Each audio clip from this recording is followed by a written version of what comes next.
What's up, everybody? It is June 17th, and this is another episode of the Coin and Geek podcast. My name is Eliot, and I'm joined, as always, once again, by the one and only Mr. Daniel Schultz. That's me. Fly Fox Pro. The man whose alt account always does way better than this account. So happy to have you on, sir. What's up, man? Nothing much. Just playing the same old games I always play. Football Manager, Crusader Kings. I don't try anything new. Right on. Yeah. So it's been about a month since we did our last show. I want to say sorry about that. And I don't know how many people are listening to this right now, but they're really trying to make an effort to get this more consistent. But there's been a lot of stuff going on. We've had multiple people sick. Whoa. Strike that copyright. We lost all of we're not able to what is it called? We're not able to monetize now. So just real briefly update. I got a new job. I've actually been out of work the last 3 weeks. I just started a new job this last Monday. That's a whole story in and of itself, but I no longer work for this company. I work for a different company. So getting used to a new schedule. Both Daniel and I are exhausted, so low energy, but I don't really care because we got to do a show. We got stuff to talk about. And Daniel, I was going to ask you what you've been up to and what you've been playing, but you kind of already previewed it. But you have the floor, sir. How have you been doing?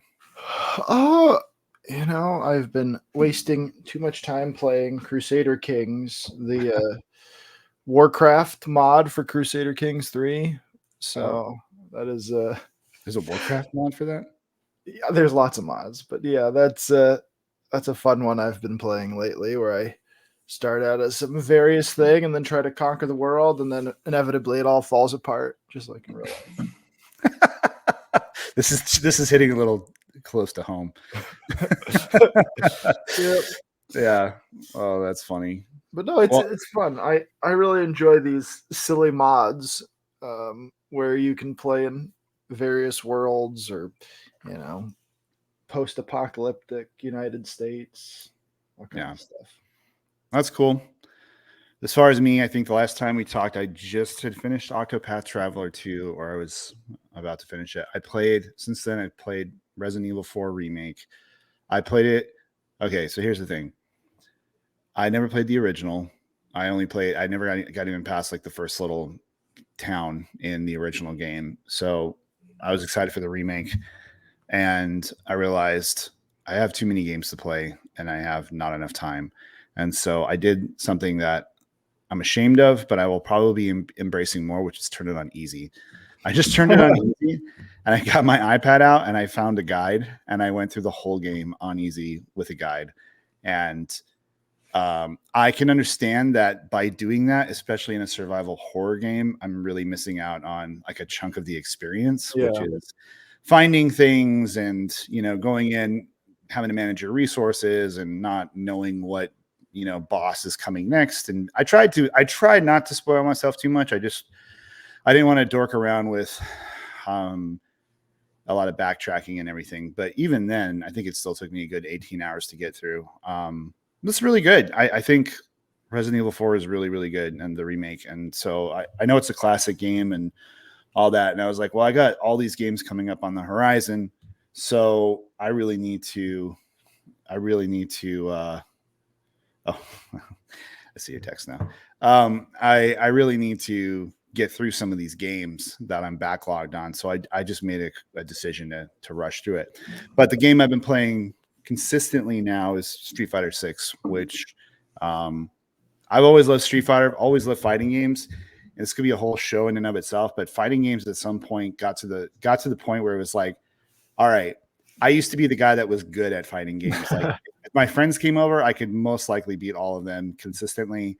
If I went to an arcade, I mean, chances are I would be able to hold my own unless somebody really good came about. But in the span of like the early 90s, when Street Fighter 2 was out to Street Fighter 6, there's a whole like community that's developed, and there's all these mechanics and everything that are involved with like frame data and like frames, like all the stuff that goes into making competitive fighting games potentially really difficult. And I realized that to be a filthy, like being a casual fighting game fan, there's like very little space for me because I can just play the computer in my difficulty range, but that gets really boring. And like the step between like, okay, this is a moderate challenge to, hey, I want to push myself. It's just like the computer just reads your inputs and then just is super cheap. So I've been going online and testing my skills, and I'm doing okay. But it's one of those things where it's definitely resurrected like my inner rage, where I've been playing like single player games for so long, and I haven't like wanted to rage quit anything in a while. And now I'm just like all of my suppressed frustration has been bursting out, but I enjoy the game quite a bit. So it's kind of funny to think about how back in the day you'd have to have somebody sitting next to you, right. and a fighting game was really like, oh, a group of friends are getting together or a party or something like that. And now it's just an online multiplayer game. Yeah. It's not really something that happens much anymore. I imagine Yeah. with kids it might, but Totally. And I think it's interesting. The fighting game community is something that's really developed since like Evo and all these things. You know, there's been a part of me that's thought about this for a while, where what if I, tried to look for a local gaming community, and I wonder like getting in person and being able to do these things. I suck at first person shooters. I'm not good enough at like League of Legends or any of these kind of like isometric type of games. Fighting games are really the only thing where I feel like I could sit down and I at least know what I'm doing to some extent. I can't like do all the micromanaging stuff. So I think it would be fun to do that. But yeah, you're right. Like that whole thing has changed a lot. Anyway, it's still like, at least when you pick up the game, if you've ever, I can play Ryu. I know that quarter circle forward punch is a fireball. That's still the same. So it's like, I remember that. But anyway, I've been playing all that, and then I've been anticipating Final Fantasy 16 coming out this week. I played the demo for that, which was exceptional. But yeah, that's basically been it. But we wanted to do the show, obviously, to be consistent, but there's been a lot that's happened in like the last week. I wanted to talk about a specific thing. So E3, the Electronic Entertainment Expo, is that right? Correct acronym? So yeah, maybe. yeah, I think so. Yeah, I have no idea what the age of this audience is, but let's just assume that people here don't know what it is or are vaguely familiar with it. E3 was like the big showcase that happened once a year, where all the major gaming companies kind of got together for what was at least a 3-day, sometimes a week-long expo. And this was where all the big games, the big announcements, all this took place, typically at E3. And that was like, especially prior to the days when YouTube was like really popular, you would go on IGN, or maybe even before that, you would wait for your next edition of GamePro to come out to give you all the details of E3 and like what was announced and what was shown. And it was, hype was full on. But over the years, that definitely dissipated. I think it became prohibitively expensive, and then companies stopped showing up at E3. Sony, I think, was the first. Sony or Nintendo, I can't remember. But one of those two were the first big ones to kind of bow out and be like, we're going to do our own show. And I remember Nintendo doing it. I don't remember who was first, though. Definitely remember Nintendo. But in the advent of the internet and being able to say, well, why are we going to pay to set up a booth and do all this stuff when it's not, doesn't really make sense. From what I understood, it became more and more of a logistical headache. And so they started doing different showcases, and we saw some of that this last week. And then definitely post-COVID, there was a kind of a stop on E3. I should have done more research on when they stopped, but basically what happened is now we're in 2023, and there was a push to resurrect E3, and E3 was going to kind of come back and be a thing again, but nobody wanted to go, so they ended up canceling it again. And what we're seeing now in this last week is we basically saw a lot of little mini showcases where you're getting most of what you would have gotten from E3, but now they're all in like bite-sized chunks. So we had the PlayStation Experience, 1 hour live or stream on YouTube. We had the Xbox Showcase, which was also completely on YouTube. It wasn't anything in person. And then you had the Game Awards, or excuse me, the Summer Game Fest, which Jeff Keighley put together. And that's about as close to an E3 presentation as we get with a live audience, and they're in a big theater and they're presenting a bunch of games. We had Capcom do a showcase, and we had Square Enix kind of did a showcase, but they were mostly just talking about Final Fantasy 16. So it was like a Final Fantasy 16 specific showcase. And then Ubisoft did like a small showcase. But anyway, showcase, expos, blah, blah, blah. All this stuff happened. Before we get into talking about those specifically, I want to go back to E3 and kind of just pick your brain, Daniel. Mhm. You're a little bit younger than me, but you're not so young that you wouldn't remember this. Of course, What it are was a your big deal. I remember memories? watching, like trying to watch it live every year to see what big games would be coming out, especially after the Xbox 360. I remember when the Xbox One was they were finally showing some of the games that were going to be coming out for it, and some of them looked really good, and they never came out. There was one, I forget the title of it, but it was like an RPG, and it was a JRPG, and it was like about like dragons, and it looked like really good. I wish I could remember the name of it, but it never came out, of course. And the entire Xbox One lifespan was devoid of anything. There was nothing out for it. But I remember it was a big deal to watch E3, and you'd be looking forward to what games would be announced, and you'd see what cringy things they were doing. And they would spend. I remember Xbox, because I had an Xbox. They were showing the stupid Connect stuff, and they were all focusing on like, oh, this is going to be a home media entertainment hub, and like, well, I just want to play video games. Can you tell me about those, sir? No, we're gonna have a TV show that ties into this game, and we're like, oh. Yeah. Like it's interesting how that's all evolved, because that's when I felt like E3 was the last time it was really a big deal was maybe when the Xbox One and the PS4 were announced. And I remember that specifically because I think Xbox went first and they had kind of a disastrous show, and then PlayStation came and they swung the momentum pretty heavily, because at that time Xbox was really still dominating, I think, in people's minds.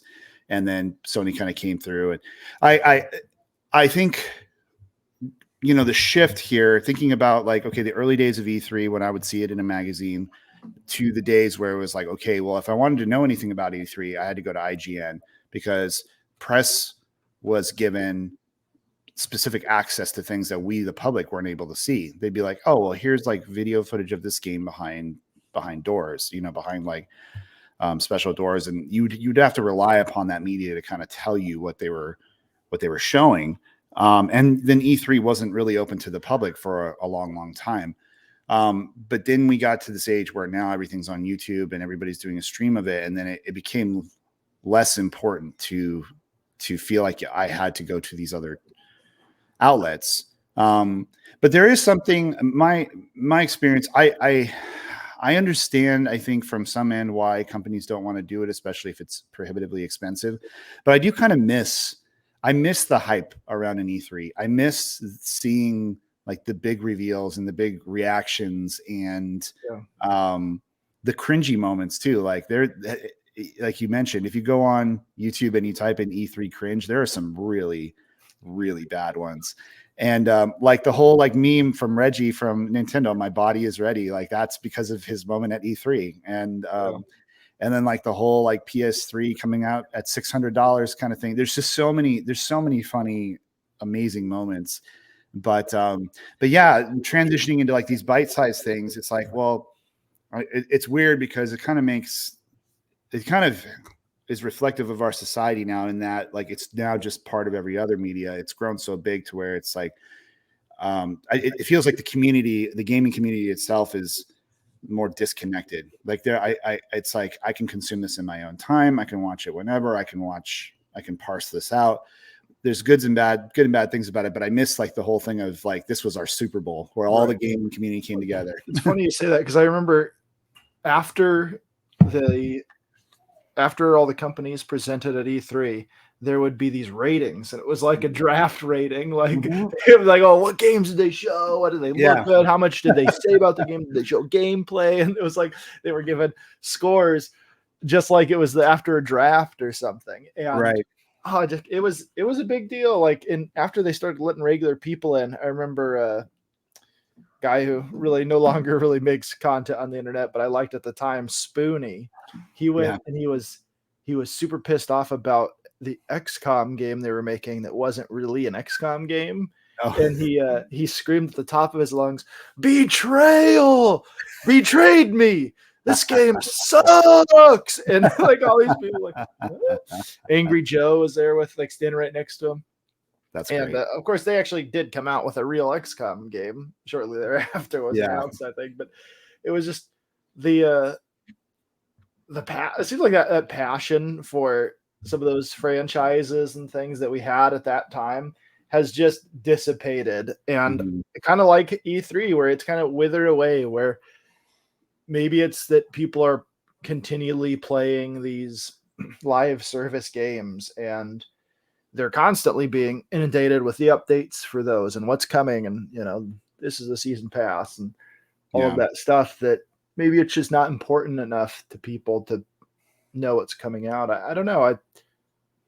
Maybe that's just crazy, but I think there's a big segment of video game enthusiasts, we'll call them, that are really just playing a few games, and they're not like us where we grew up playing all kinds of different games: Super Mario RPG, Mario Kart, Street Fighter, Mortal Kombat, anything, like basically any good game, Earthworm Jim, all Mhm. of these various types of games. And now, because of the dominance of Fortnite and these types of games, like I wonder if there are kids out there that they don't like the announcement of a Final Fantasy doesn't really mean anything to them, because they've probably never played an RPG.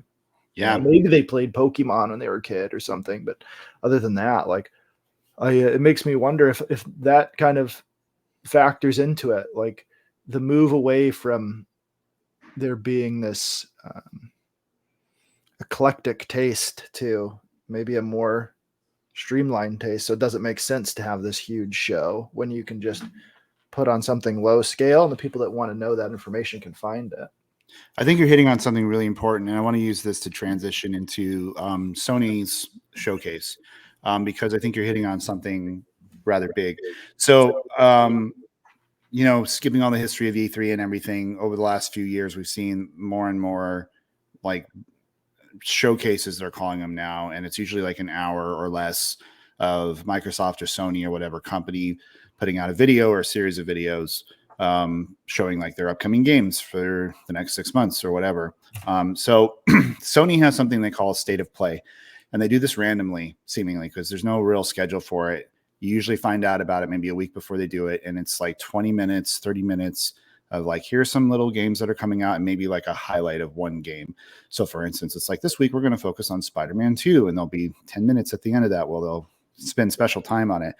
But then we had this, basically there had been all this rumor about Sony putting together a big showcase because they hadn't really done anything that was on the level of like a PlayStation experience, or they hadn't really done a good job supplementing the loss of E3 in the ways that they had done in the past. Now, their ownership had changed, their CEO had changed multiple times. CEO, not ownership, but they transitioned from a guy, Sean Layden, who is like comes from a gaming background, is a gamer himself, to a guy named Jim Ryan, who doesn't so much have a gaming background, but is more like a straight business guy.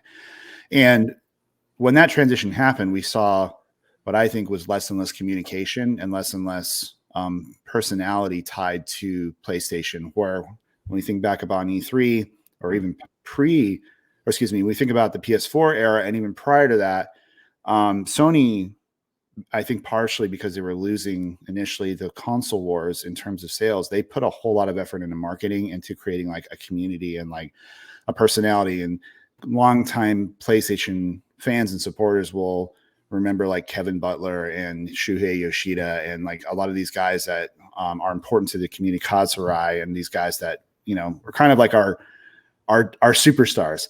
But when they got away from that, they're like, okay, well, now we're just going to do these little state of plays. It's something just narrated by like, you know, like a Siri sounding voice. There's no personality connection to it. So when we were thinking about the showcase that was coming up, we're like, okay, cool. Here we are. We're going to see all these games that are rumored. Hardcore fans like myself who pay attention to the industry, there were tons of rumors about all these games that were potentially in the works. Maybe some of them still are. But then it came out, and like I'm telling you, I had to be around 50% of what was shown were CG trailers for free-to-play style games. And I think what you said, Daniel, this is one of those things that I think the time will tell, where it's like, okay, I thought this show was pretty mediocre. That's at best. They did show a couple games that appealed to me, the hardcore gamer, but it's clear that they're trying to find their Fortnite. They're trying to find something that they can grasp onto, and they don't. So I wonder, like, they just don't seem to care as much about me, the hardcore gamer. And I want to say something about what you said about Fortnite. This is kind of tangential.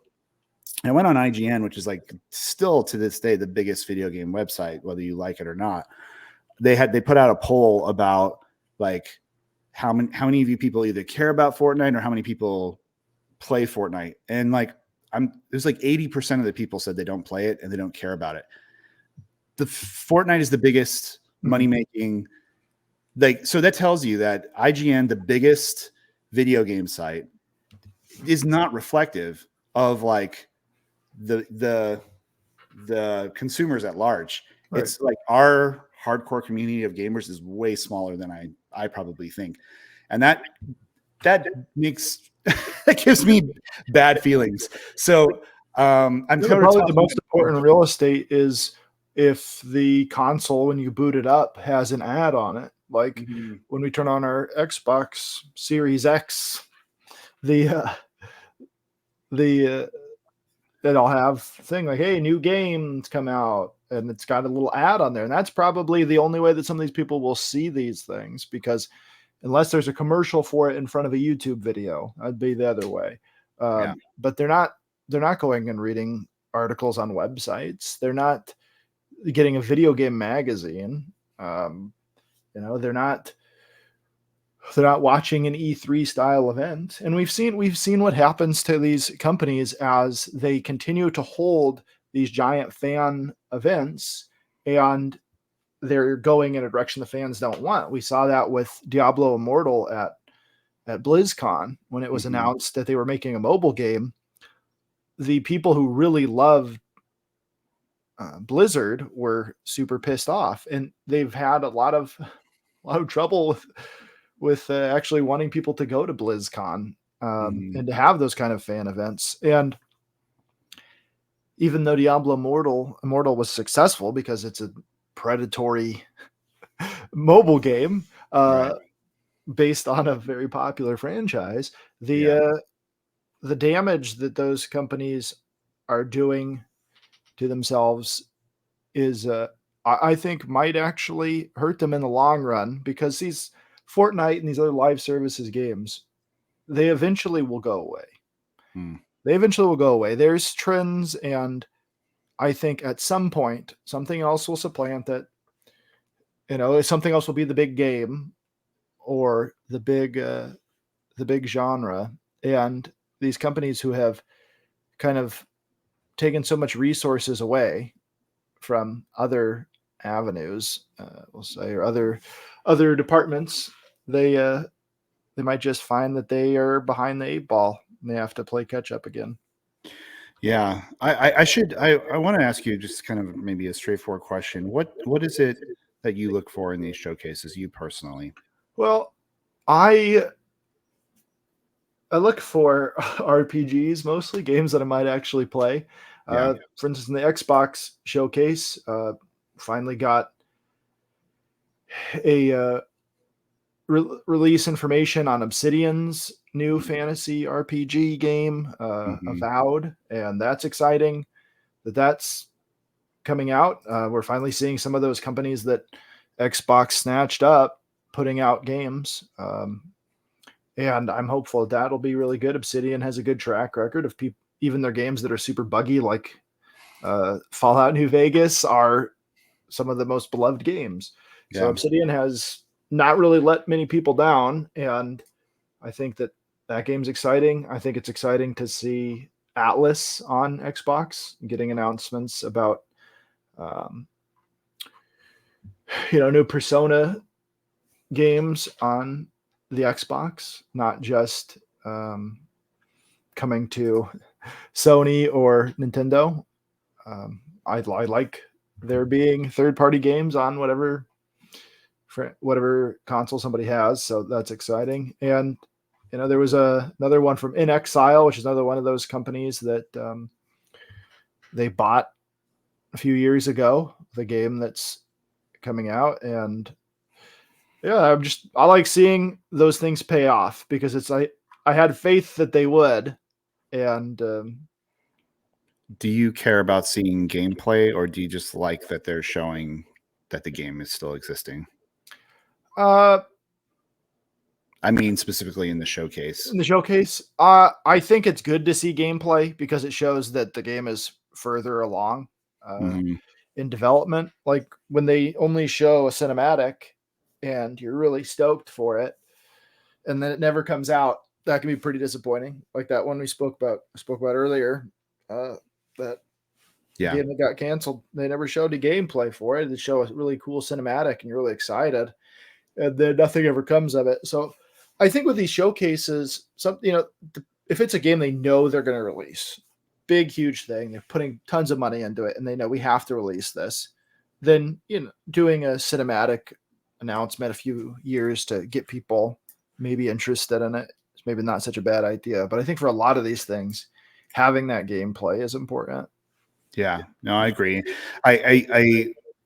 Yeah. So I want to contrast specifically Sony's presentation with Xbox's presentation. So last time we did a show, we were coming off of the Redfall debacle, which, it's a debacle. And we got in some pretty fun conversations on the Coin & Geek Facebook page, which was fun. But in my opinion, at that time, Xbox was really on a low point, the brand. And I was like, here was a AAA game you hyped up, and it came out and it really sucked.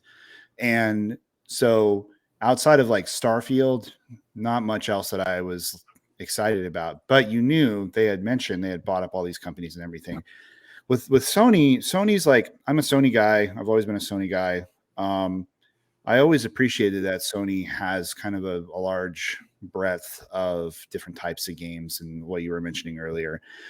So when their showcase came out, and like the very first game they show is some like new IP that is totally just a cinematic, and it looks just like every other, like Overwatch style, super colorful thing. I'm just like, this, like, really, this is what we're kicking off, but I'm still holding on. Okay, we're going to see something cool. And it's just a bunch of games that they could have just had a press release for, and then like, oh, cool, Metal Gear Solid 3 remake. And Metal Gear Solid 3 is like one of my favorite games of all time, but it's literally just like Snake popping out of the water. And I was like, oh, all right.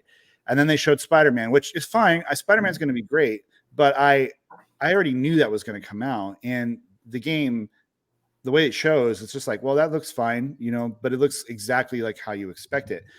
And I walked away thinking like, this doesn't move the needle for me at all. Like, it doesn't make me less excited about being a PlayStation fan, but it doesn't really make me hyped for what's coming, especially considering all the properties and things that they own. Now, Xbox came and did the total opposite. I was really impressed with Microsoft's showcase. And what I look for, to answer my own question, is now that we're post E3, and we kind of talked about what that is, there's a lot of different ways to get this information across. If they just wanted to be like, hey, the new Fable's coming out, they could just totally announce it on their own YouTube channel and not make it part of a showcase. The reason why these showcases exist is to drive hype and to take up mental bandwidth, right? Mm-hmm. And presentation and the manner in which you present these things matters a lot to me. I was listening to Sacred Symbols, Colin Moriarty's podcast, and I love that show, but they were, I felt like they were kind of trying to defend Sony's showcase by being like, well, they showed all these cool games. Like, they talked about all these cool games. What are you so upset about? I'm like, yeah, but you could talk about all these cool games in a press release and I would have had the same amount of excitement. Like you didn't do anything to hype me up as a consumer. Whereas Xbox came out and right off the bat, world premiere, first party, Xbox Studios, not a ton of gameplay, but like in-engine stuff. You're like, oh wow, yeah, Fable does exist, and this is running on their hardware. And like, here's this really cool Star Wars game, and here's Atlas. To your point, as we went on, I was like, wow, they're in some ways speaking to me, the PlayStation gamer that wants this from his own console, and I've been looking for a reason to want to get an Xbox, and when I saw that, I was like, I'm more optimistic and curious about Xbox. I had to go through my mind the other day. I was like, maybe I should get one. And I haven't had that thought in 10 years. Well, let me say, like, this showcase is why I'm glad I stuck with the Xbox, because these are a ton of games that I actually am looking forward to.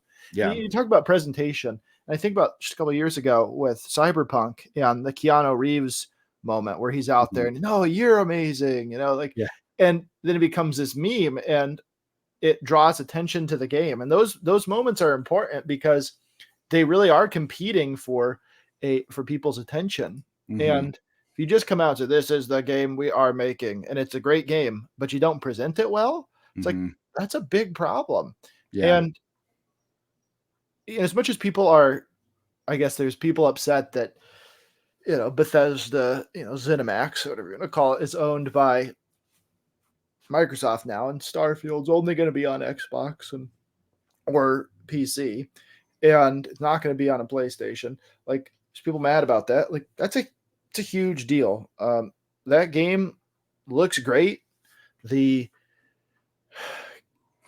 looks like the promise of what people wanted from that game a few years ago. Was it No Man's Sky? Is that the one? Yeah. It looks kind of like what people might have wanted from that. Like, and there's reasons to be hyped. And I don't know. I was almost surprised when I saw all of the different things talked about, because even something like Hellblade 2 from Ninja Theory, like, that's a game I'm excited for because the first one's a great game. And those kind of games where it's not like that game has to have a lot of money pumped into it, because Ninja Theory did the first one completely on their own. But it shows like the depth of that. And that's what we've talked about this for a long time, that we're kind of waiting for that moment of those studio purchases to pay off. Yeah. And it does seem like it's finally going to happen. And I think one thing I'm excited about for Xbox owners, and just so this is kind of, when Xbox has these properties, right? They have, let's just talk about Halo. They have the Halo IP, but when Halo Infinite was announced, it got a ton of flack. Like, it just didn't look like a next gen game to a lot of people. It looked like it was, kind of buggy. And then ultimately, like, it kind of came out to like minimal fanfare. I'm happy to see that when I'm looking at, I'm just literally the graphics of something like Fable, if it looks anything near that, you're like, cool, like, that's great. They look like they're making the most out of their system, and they're putting in that extra level of presentation. Because I would argue that in the last two console generations, Xbox just hasn't put out anything that I feel like is really like a massive technological showcase, in the way that God of War is a technical showcase, in the way that even Horizon and anything from Naughty Dog is a technical showcase where you're like, wow, they really got all the juice out of this system. And these are starting to show me like they're cool. They're investing that. But yeah, also going back to kind of this whole presentation, and it just touches on so many different areas that can all be their own show. But I think you and I, and I'll just say the hardcore gaming community is facing kind of an uncertain future with where our industry is going, because obviously we're going to see like we're going to see like almost like a communist type of setup in the gaming industry, where it's going to be super top heavy, and then it's going to have like the middle class of games is going to be very like, it has this potential for it to completely disappear. Yeah. It makes me nervous. And I don't know if you want to call them AA games, but Sony in the PS3 era, and to me, that was like their best era, because they were very experimental. They did a lot of different things. They were pushing out like Little Big Planet. They were doing a whole bunch of stuff with their first party studios, just because they had to. And they're like, if we don't do something that's different, or we don't invest in our first parties and get these kind of like get mind share, we're not going to have a chance.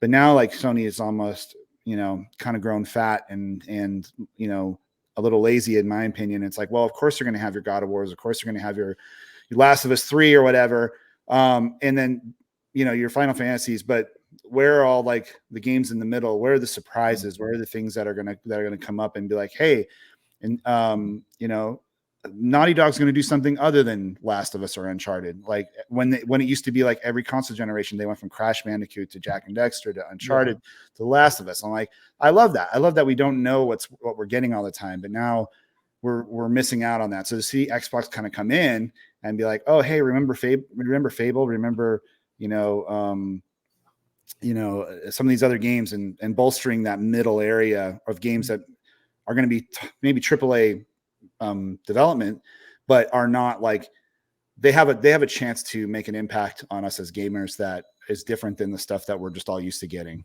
Right. I think the biggest kind of, just excited to not watch these. I've just looked at what's been shown. Like, yeah. So the big contrast for me in what they've shown is PlayStation showing off a Metal Gear Solid remake. So just there's two Japanese companies that here, Konami, a Konami remake of a game that people liked, but it's a remake. And then on the Xbox show, you have Capcom showing off a new game. Right. And that to me it kind of shows like that staleness. Like when something that you're excited for is a remake of a great game, rather than looking forward to a new game, it's like that's a problem. As much as I know people like these remakes and they want to play things in HD, and they want to play them on their current console so they don't have to like keep their old consoles around and stuff. The remakes are an issue, I think, because it's a cop out. They're not putting resources into a new game. Instead, they're dividing those resources among smaller projects and smaller teams to make remakes. And we've seen how the agenda creeps into these remakes sometimes, where for whatever aspect of the agenda it is, they are tweaking them and they're making them different, and they're changing what was a piece of art. Like, you have the Mass Effect remake where they've changed the looks of things and they've tweaked things, and it's like, this is a piece of art. And instead of pushing forward to make new pieces of art, you're taking that existing art and you are trying to make it better. And I think I'm of the opinion that most games that came out from the Xbox to now do not need graphical upgrades. Not to get off too much off track here, but I'm of the opinion that I'm letting you go.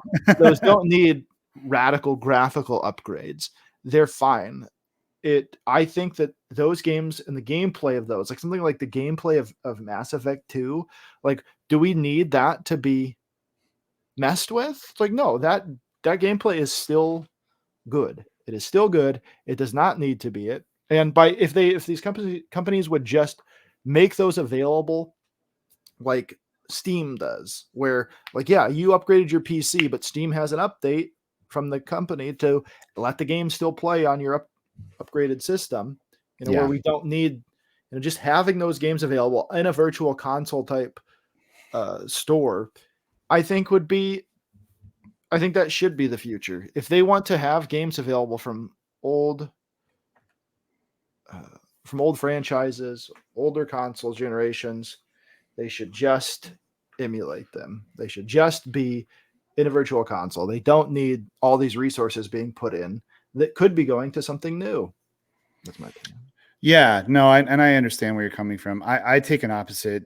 I acknowledge what you're saying, and the resource division thing, I think, is one of those things that you could have that conversation regarding multiple things. I remember years and years ago getting into a debate with somebody online about like when Uncharted 2, I think, or maybe it was Uncharted 3, had a multiplayer segment, and his thing was like, well, they're dividing their resources. Like the single player game could be better if they didn't have a multiplayer thing, because then they could devote more resource to it.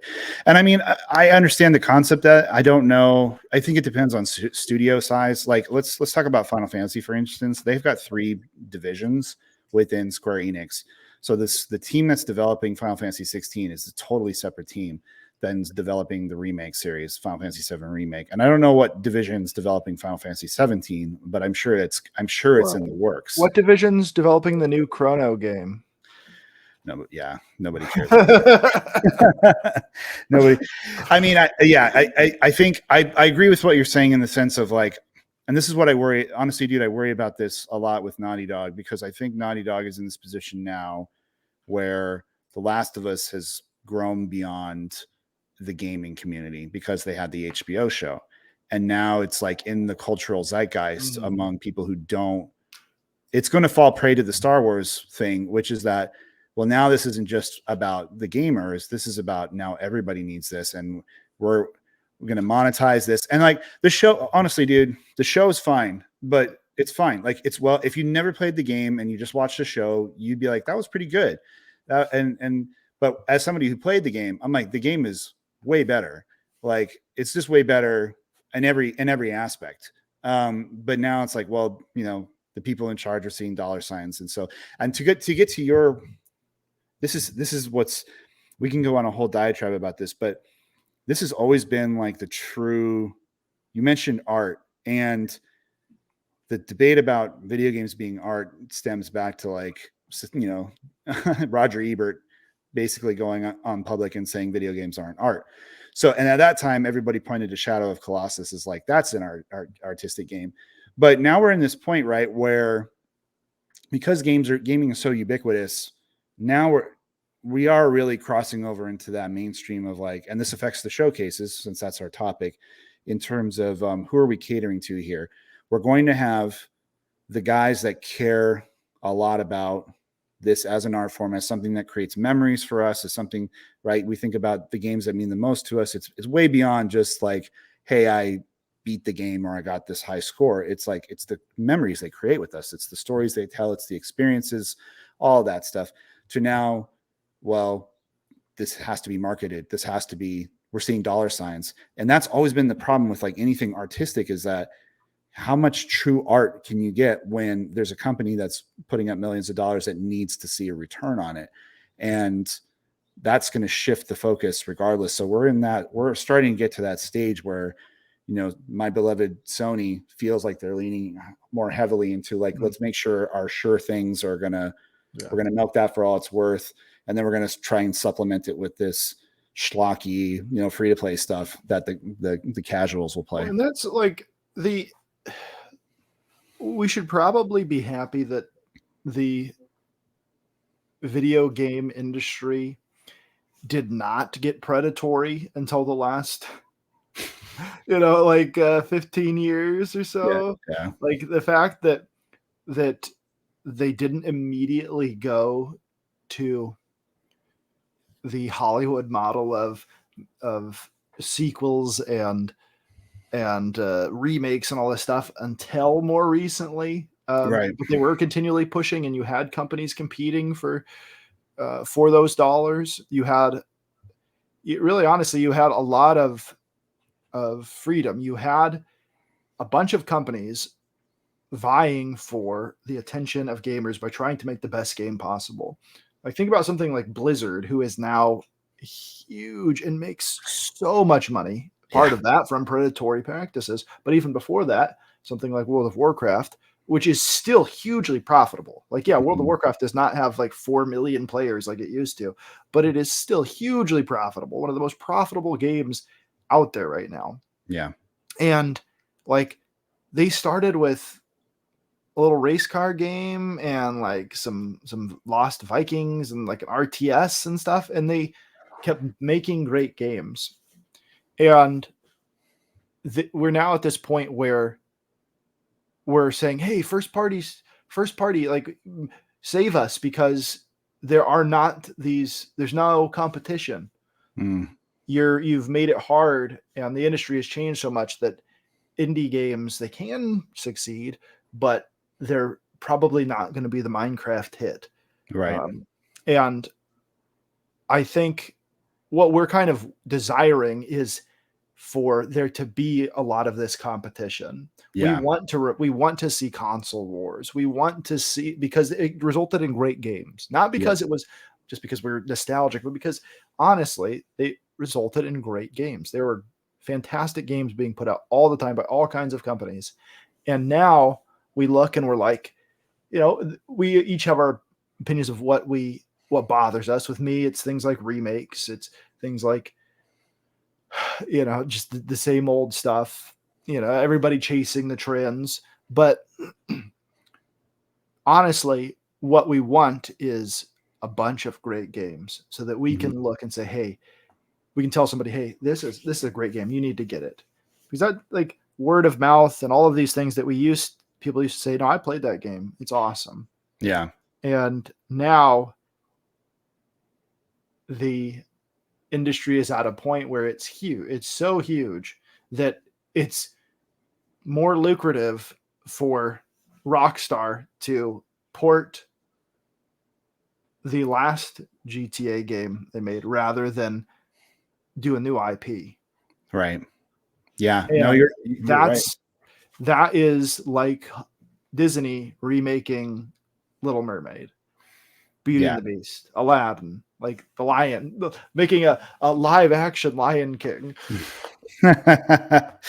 Yeah, no, I think you're hitting on a lot of important things. It's going to be interesting to see as you know, we still have a lot of great games today. Oh, sure. Yeah.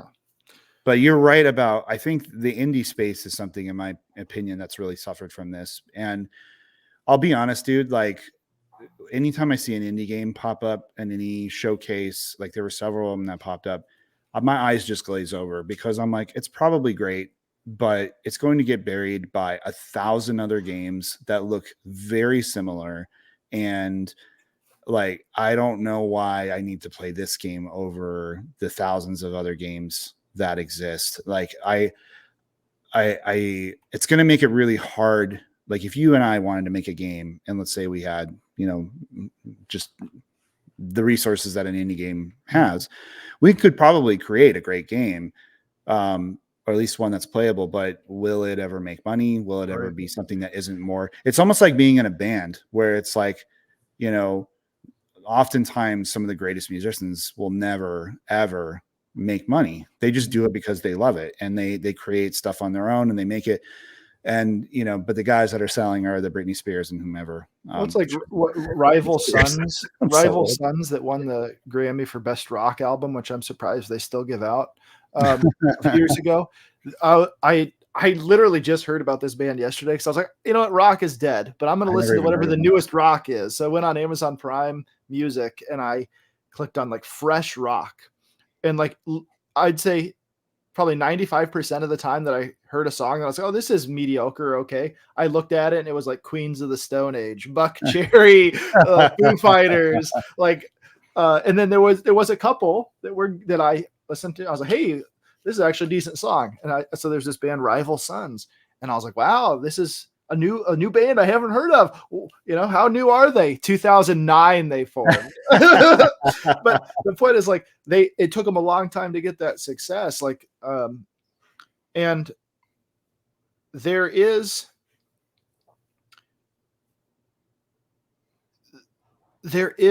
an industry, I think. There is rather a demand for those indie games, or that it wouldn't exist.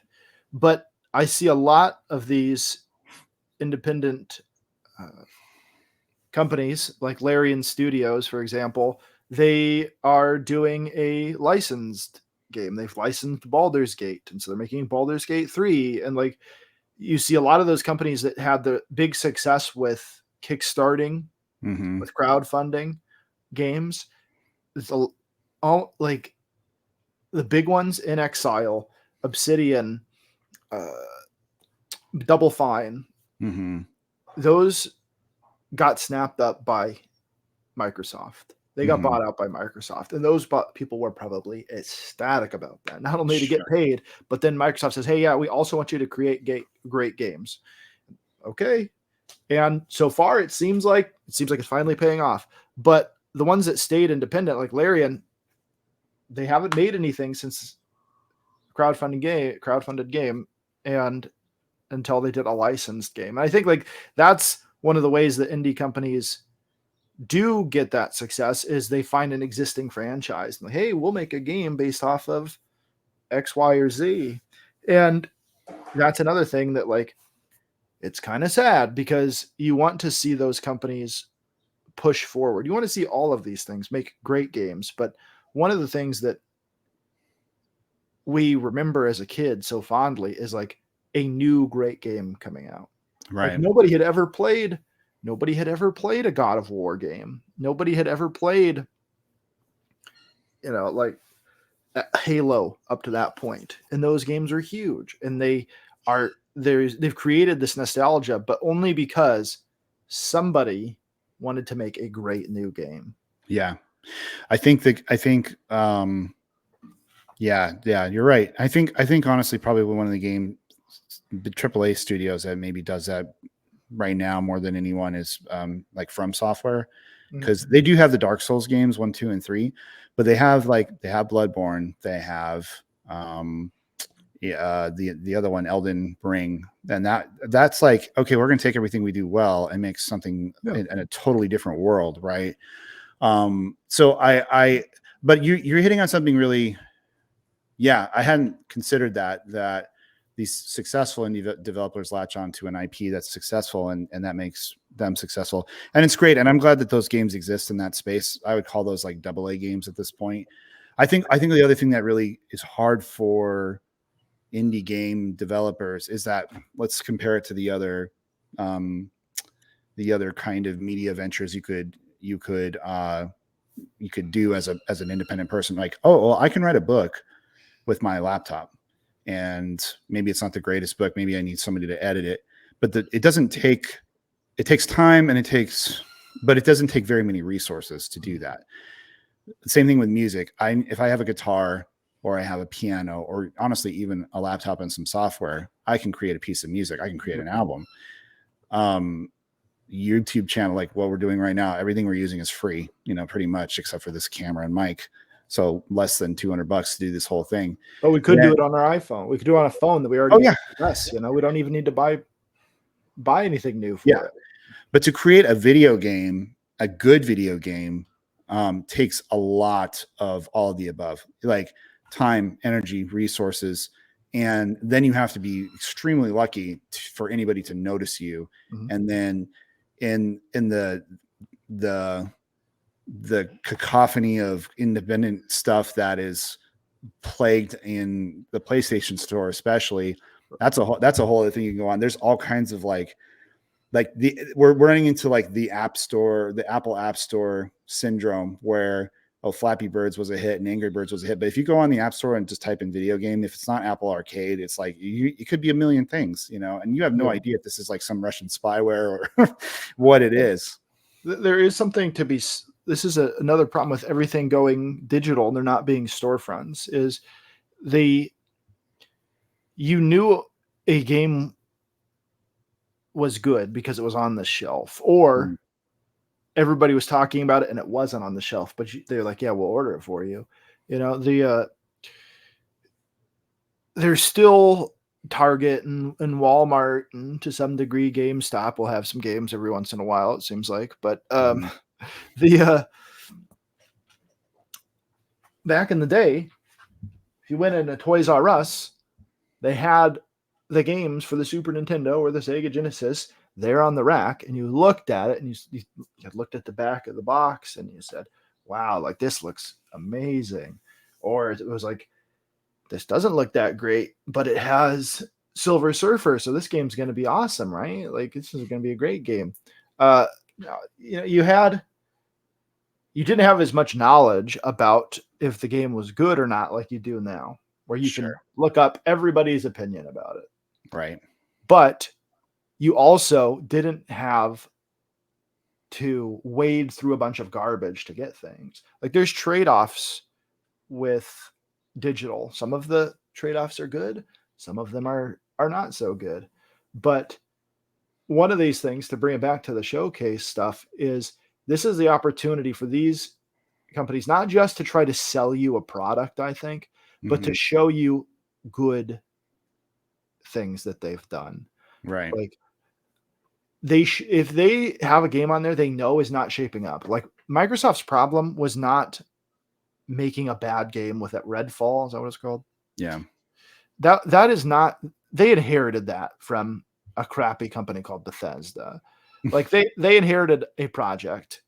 They continued to make it, but their problem was not like hyping it. The problem was hyping it, saying, hey, we've got this great game coming out, like everybody needs to play it, and this is going to be the big deal. And when they knew, they'd played it, they'd play tested it, they know when these games are bad. They know. And so that was their problem, and that did the damage. It wasn't that they put out a bad game, it's that they told people that it was good. And that, I think, is the thing that these companies need to focus on. Is, if you're announcing a game way ahead of time and it's not near completion, you don't know if it's going to be good, that's fine. But when these games start to get close to release time, they're hyping them up and they're saying, be excited for this. Then that's when they're going to start losing whatever goodwill they've built for themselves. Yeah. I mean, you're right. And I think a lot of that plays into that as well. And, you wonder, in that particular case, someday I'm going to go in and just see how that kind of happened, because I mean, in the case of Redfall, right, it's like you get this thing from a company that's reputable, or that's at least well known, and a developer that's well known, and you're kind of like rolling the dice, like, hopefully this works. But you're right. Like, I think you're touching on something, quality control. And that needs to exist in the digital space, I think, now more than ever. Or, will we ever face like an Atari, like, video game depression? I kind of doubt it. No, It's I too don't. ubiquitous now. But at the same time, but the problem is similar, right? Where Atari, people just made whatever for, and then like ET was kind of like the pinnacle of that, where that's always blamed for it, but really it was a symptom of a larger problem. Yeah, it was poor management. They made more ET games than they had sold consoles up to that point. And they're hoping it was a console seller, and nobody cared. Yeah. So we don't want to see the same thing happen with this. Now, you and I are speaking as maybe more hardcore guys, and I think people that grew up in a different era. We also need to recognize that as we inch towards our middle years here. Yeah, this is true. It is a very different era, and we're like the guys that are like, oh, the 70s is the greatest, generation of music, no matter what. That was its peak. But yeah, no, I think thinking about these showcases and how they spoke to us, and kind of the different decisions that these companies made, where Sony, whether you want to say they rested on their laurels, or they really just didn't think that they needed to show much beyond a Spider-Man and a Metal Gear Solid remake, and they took the opportunity to promote the new games they were promoting are free to play, that kind of stuff, and they're going that route. and seeing kind of the reaction. I wonder if Sony will do something else, or if they're just going to stick to their guns and just continue to push it. And then seeing Xbox and be like, okay, well, we're kind of as low as we've been in a long time. Let's come out with the big guns, and then they have an awesome opportunity to capitalize on it. The other aspect of this, and this is the other thing about these showcases, and I think we need to acknowledge it. Honestly, if the games are great, nobody's going to care. Nobody's gonna care. Like nobody's going to look back upon this and be like, oh, the showcase was bad, I don't want to buy this. Even if one of these free to play comes out and it's great and people love it and they latch onto it, they're never going to think about what happened. It's like comparing back to the draft comparison. Like, do you remember whether or not the San Diego Chargers had a B or a C draft in 2005? No, neither do I. No one cares. So what I do care about is that Konami just makes remakes, apparently, and they're still not going to make a side-scrolling 2D Castlevania Symphony of the Night-esque Castlevania game ever. Yeah, that's what they need. Silent Hill 2 remake. Oh, a new Silent Hill project. I don't know. You have this iconic franchise that super accessible and has been around for 30 years, and everybody loved this game, and you've never made another one ever again. Yeah. Well, I'm happy Konami's at least back in the gaming pool. They are putting out like a remastered Suikoden, which, dude, I'm so stoked about that, because those are some of the most underrated RPGs of all time. Anyway, I digress. This has been fun. We talked about a lot of things. The showcase, I think, just was a tipping point for talking about some of these other issues. But I think we could go in depth on a lot of these projects. Maybe at some point. We never did get to. I do want to talk about Konami because I promised people we would. So next show, unless something crazy happens, we'll talk about Konami and maybe Capcom and compare those two companies and kind of talk a little bit more about where Japanese gaming is fitting, because I definitely think it's made a big resurgence. But I want to contrast the successful ones with the Konamis that we're not sure about this, but in terms of what their approach has been. So we will talk about that on the next show. Anything else you want to promote or say, Daniel? No. So I'm glad we got to do this, and we'll do another show next week. And if you guys are listening to the show and you want to be a guest on, let me know, and we're happy to have you on and talk about any topics that you're interested in. So we'll hear from you guys later. All right, Daniel, take us home. Play the games the way you want to play them. And until next time, we'll see you.